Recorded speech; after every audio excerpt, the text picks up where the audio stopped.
ለሻወር ነገም አሁን ይተኙ ይሆን አላውቅም።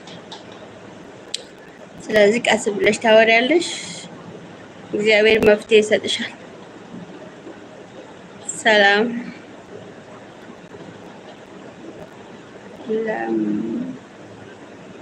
ነገ ደውላለሁ። እሺ ነገ ደውዬ ችግር የለም ተረጋግተሽ። እግዚአብሔር እኮ አንድ ነገርም የሚቆየው የሚዘገየው ታውቂያለሽ ለመልካም ነውና እሷም ደግሞ እኔ በቻልኩት ትንሽም ቢሆን ጠዋት አውርቻለሁ።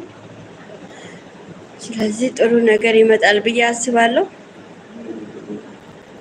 ያው እንተባበራለን።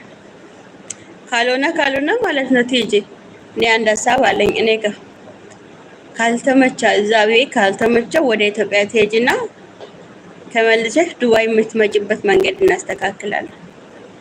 ይሄም አንድ እንትን ነው ሀሳብ ነው የምሰጥሽ። ይሄ በዚህ መሄድ ካልቻልሽ ማለት ነው ኢትዮጵያ ትሄጂና ከኢትዮጵያ ወደ ዱባይ ትመጪያለሽ። ለምንም ሳትጨነቂ እግዚአብሔር አምላክ ነገሮችን ያስተካክላል ብዬ እኔ አምናለሁ። ምንም እንትን አትበይ። ሁለቱም ማድረግ ይቻላል። እዚህ ካልተሳካ አንቺ በ22,000 ብር አመታትን ማስቆጠር የለብሽ። ዘመኑ ተለውጧል። ይሄ ዘመን 22,000 ብር አይደለ 30,000 ብርም አያዋጣም። ምክንያቱም ኢትዮጵያ ታውቂያለሽ፣ ሄደሽም ወይም ደግሞ መተሻል ከኢትዮጵያ ወደዚህ ስትመጪ ኑሮ ውድነቱን አይተሽ ነው የመጣሽው። እኔ ዛሬ 2 ዓመት ሄጃለሁ ኢትዮጵያ ውስጥ። እውነቴን ነው የምልሽ። እኔ በጣም እኔ እመጣለሁ ተመልሼ እመጣለሁ ብዬ አይደለም የሄድኩት።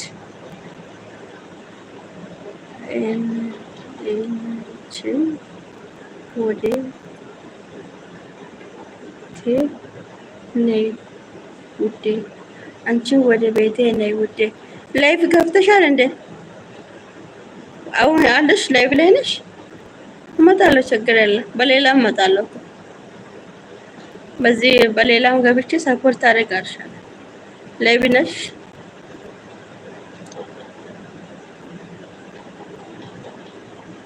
ብኝ እቀባሻለሁ፣ ችግር የለም።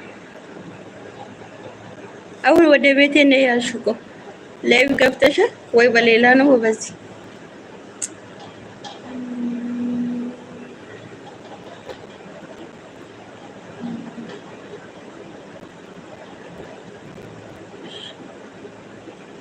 ነው?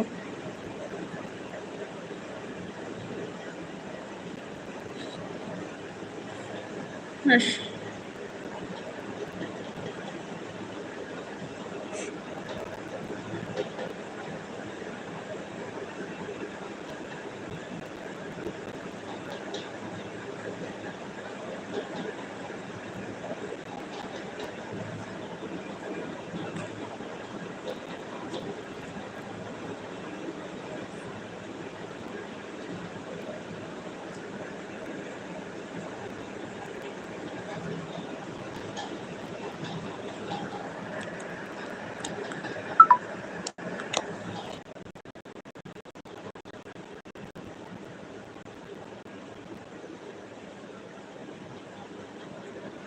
ለምንድን ነው ብኝ ስላሽ ቀባለ ብዬ እግዚአብሔርን ምንም በሌላ ነበረ ቅድም እያነበብኩሽ ነበረ ነው።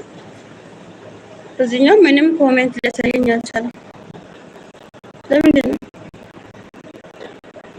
ኢየሱስ?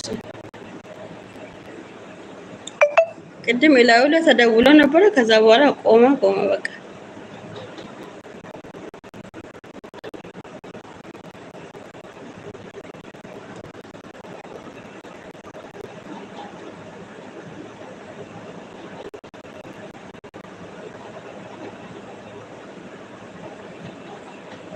ወደ